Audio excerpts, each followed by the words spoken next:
araw, pinagpapaluto ako ni madam ng ano, tawag niya idam. Idam ang tawag nila.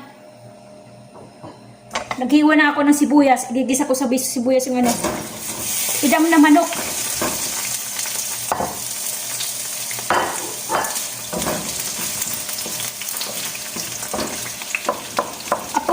Aapurahin ko ngayon yan kasi ano ng oras eh, alas 12:30 na. Dadating na sila ng 1:30, isang oras na lang.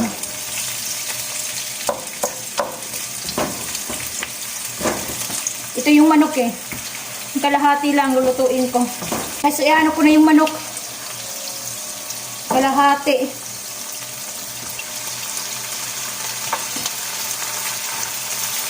Kalahati lang. Ngayon naman sila eh. Takpan natin. Isa natin yung ano, yung manok sa sibuyas. Maghihiwa tayo ng talonglong. Saglit. Maghiwa tayo ng ano, ng talong pahaba. Pahabang talong. Pabilog lang pala.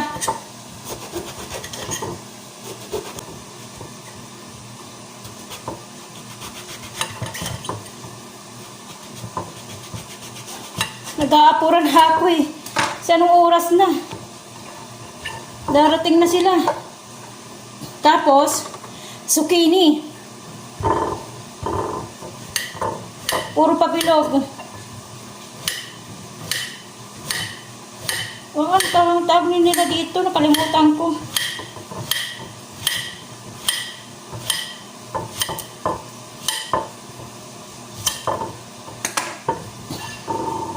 Bell pepper.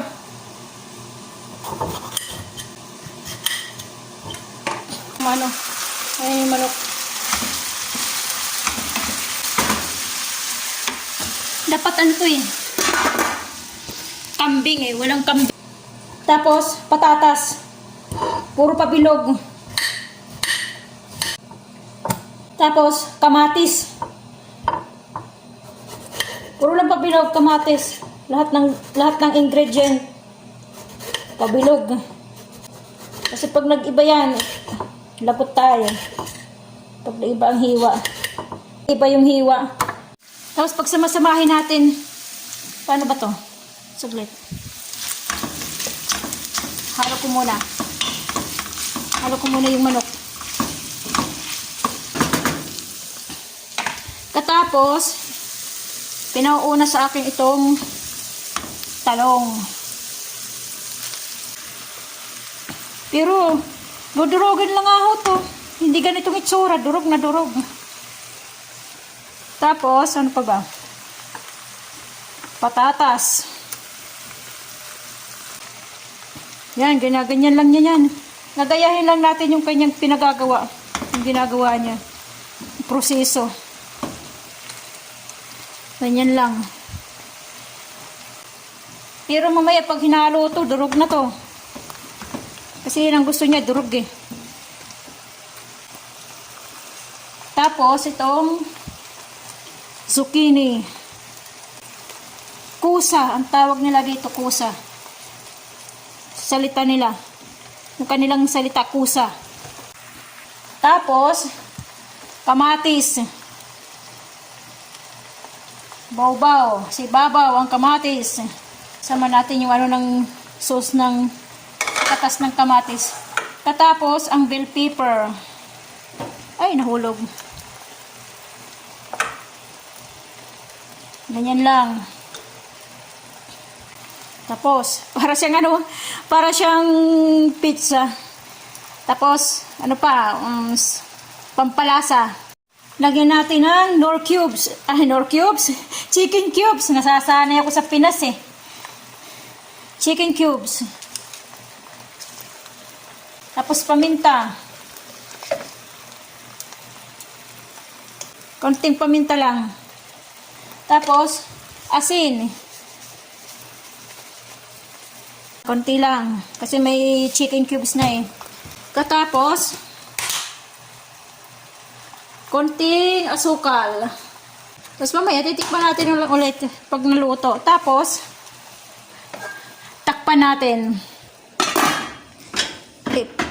Lutuin natin sa mahinang apoy. Ayan, sakto na. Hindi, lakasan natin ng konti. Yan, ganyan. Okay na yan. Mamaya ulit. Habang naghihintay tayo ng yung niluluto natin, hihimayin ko muna yung mga tinapay, pagpipira-pira sa hong ko. Kasi papakain ko na mamaya sa kambing.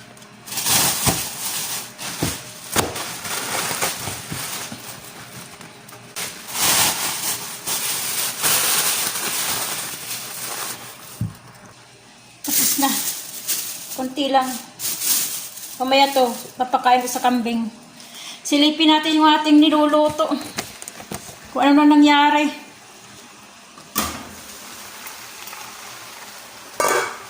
Haluin natin.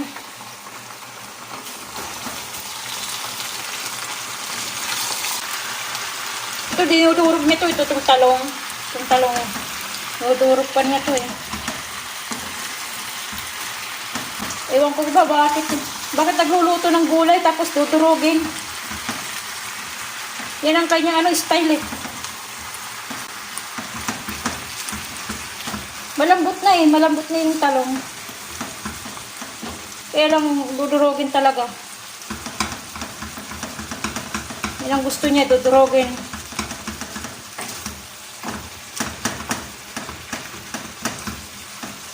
Malambot na eh. Tapos, ito,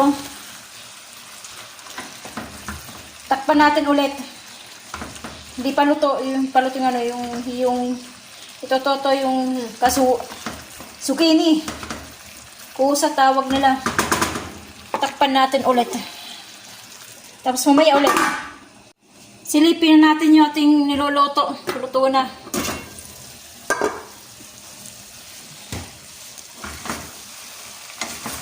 Ayan, okay na to. Yan, di ba durog na ang mga gulay. Yan. Yan ang gusto niya. Nawala na yung gulay. Nadurog na. Yan ang gusto niyan. Pero ang hiwa ang lalaki, di ba? Yan, nawala na. Patayin na natin. Tapos na. Pagkain na lang yan mamaya, pagdating. Natapos din, pero yung aking paglilinis hindi pa tapos. Naalala nyo yung sabi ko, uuwi na. Wala, postpone eh. Kinancel nila yung aking flight. Kinancel ng amo ko. Kasi daw, wala raw magluluto. Magluluto sa Ramadan. Pag umuwi ako, kasi yung isang Pinay, yung dapat kapalit ko, doon lang daw sa mama niya. Hindi na pupuntahin dito. Kasi ayaw ng ayaw ng anak. Mga anak na ayaw. Puso ako lang. Wala, hindi na ako makasabi ng Huwag nyo i-cancel. Kasi cancel na eh. Nung sinabi sa akin, cancel na. Cancel na agad. Wala, hindi ako makahindi na eh. Kasi na-i-cancel. Wala, di na to. Dapat ngayon ang sakay ko eh. Ngayon ang sakay ng eroplano. Bukas ang dating ng Pinas dapat. Wala, di na tuloy. Postpone na naman. Di ko na naman alam kung anong buwan na naman. Hindi na naman sigurado. Sige, hanggang dito na lang. Bye-bye ulit. Sunod ulit na vlog. Kumusta kayong ulit lahat? Bye-bye. Subscribe na lang kayo. Pidutin nyo na lang dyan yung nakasulat na kulay pula na subscribe. Sige, bye-bye. See you again next vlog. Bye-bye.